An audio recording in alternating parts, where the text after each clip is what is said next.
I was in that circle once, in the closet. Well, awesome job. Let's give it up again for Layla, first timer. And let's move on to our next performer, Aakash.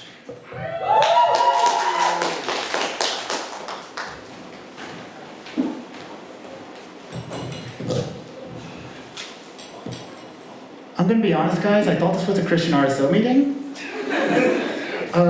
I mean, sure, they said to meet backstage at the ECT half an hour before Comedy Club at UW's annual Religion Night show, but I mean, like, they've met in weirder places before.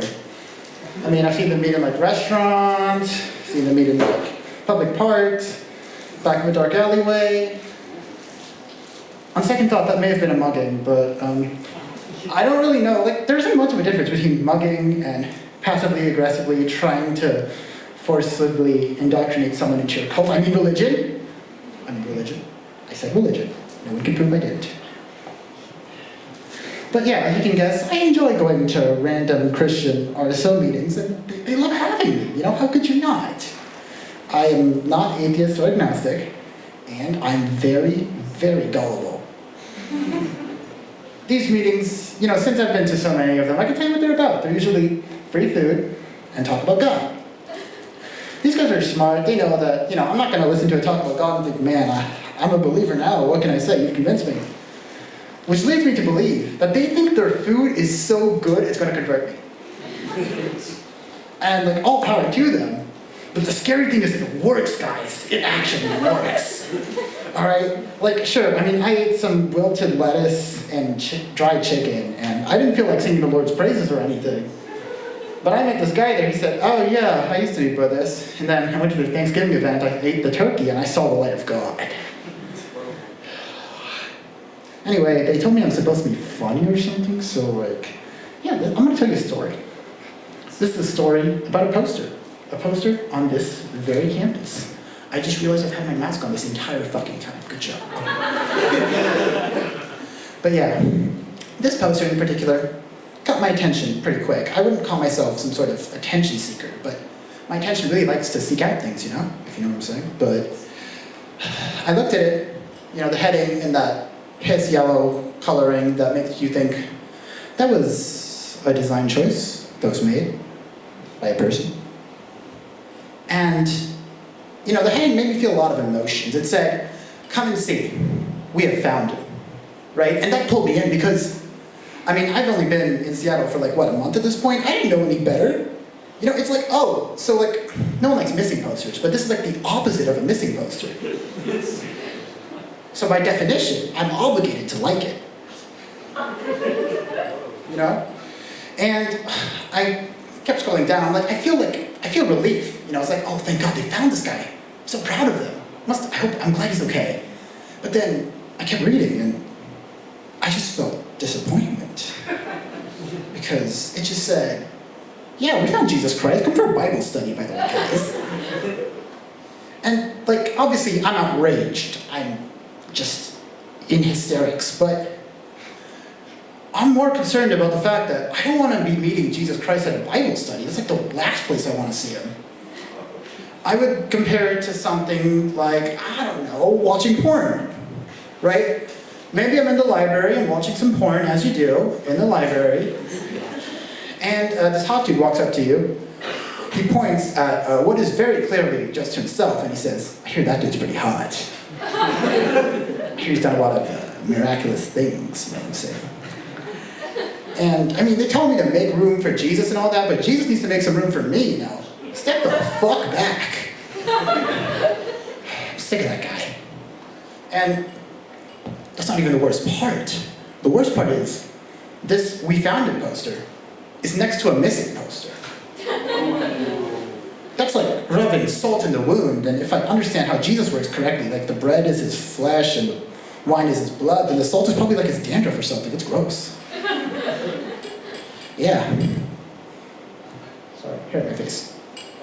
I feel like people forget that Christmas is a religious holiday, because at this point it's just like the all-American experience. That's okay. Like, if you forgot, it's okay. My family forgets every year.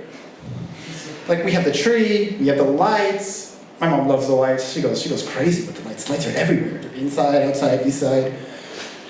And, you know, I'm walking down the hallway, and it feels like I'm walking down Paris Fashion Week or something, you know, just walk down the hall, strike a pose, go in the bathroom, and I only have so many poses to use, you know, I'm gonna run out. I can't be using all my poses like this. And, yeah, speaking of Christmas, when I was 6, I thought that my parents hired people to dress in red, sneak in, and leave me presents. And I know it sounds a little crazy, but you need to understand, there's no counter-argument to this. Like, my father can't just walk up to me and say, no, son, we don't hire people that dress in red to sneak in and leave presents under the Christmas tree and then sneak out. There's no way you can make that sound believable. I need you to understand this. And if we assume that like, my little gremlin 7-year-old brain has a point, I feel like a lot of pieces start to fall into place. Because, you know, he sees you when you're sleeping, he knows when you're awake. He needs to stalk you for food. He needs to figure out your sleeping schedule. He needs to understand when is the optimal time to get in there, leave the present, get out. You know, he knows if you've been bad or good because your parents snitched on you when they hired this man, you get me? Your parents are entirely responsible for what you're getting. And I know that would normally make it seem like your parents are getting you the presents, but do you think they could afford presents in this economy? Preposterous. It's clearly, it's the red guys. The red guys are everywhere. And, yeah, why is it that the last ever present I got for Christmas was a copy of Bakugan Battle Brawlers for the Nintendo Wii and a book on Hindu mythology? I mean, my dad is a very, very Hindu man. I mean, clearly this was a dead giveaway, right? He didn't read up on the Santa Claus lore, and he committed blasphemy, which was getting me Bakugan Battle Brawlers for the Nintendo Wii. Everyone knows the DS version is better.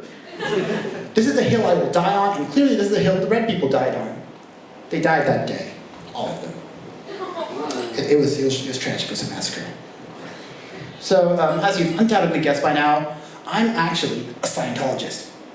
Okay, fine, I'm Hindu. Okay, you got me there. Sorry. But yeah, a fun fact about Hinduism is we actually have over 330 million gods. Right? I'm sure you're wondering, how the hell does that work? Well, do we have any fan fiction writers in the crowd? Anyone? I know you're not admitting it, you're lying to yourself, but yeah, I feel like if you were in that crowd, which I'm sure none of you are, but like, you'd understand because they create OCs, original characters. We have original gods, OGs, you know? And here's my god, his name's, you know, whatever god name is, I don't know, there's 330 million, pick one. But, you know, he's the god of Indian food, and he's being kind of a jerk to me right now, you know? I went to get some palak paneer the other day, and now all Indian food on the app costs over $20. What's up with that? I just want food, please. And I feel like in general, though, Hinduism is pretty chill. Because like, in order to become a Christian, they just sort of waterboard you until Lucifer nopes the fuck out. But in Hinduism, you can just say, yeah, I'm a Hindu now, and they have to let you in. They legally cannot stop you. I need you to understand this because, you know, as a non-Brahmin, like, honestly, they want to take me out as fast as possible. In fact, it kind of looks like Vic wants to kill me right now. That's strange. I wonder where that could be. It looks like I will have to bid you farewell. I'm gonna just dress up in red and sneak into some houses, you know? Minimum wage doesn't pay itself. Thank you.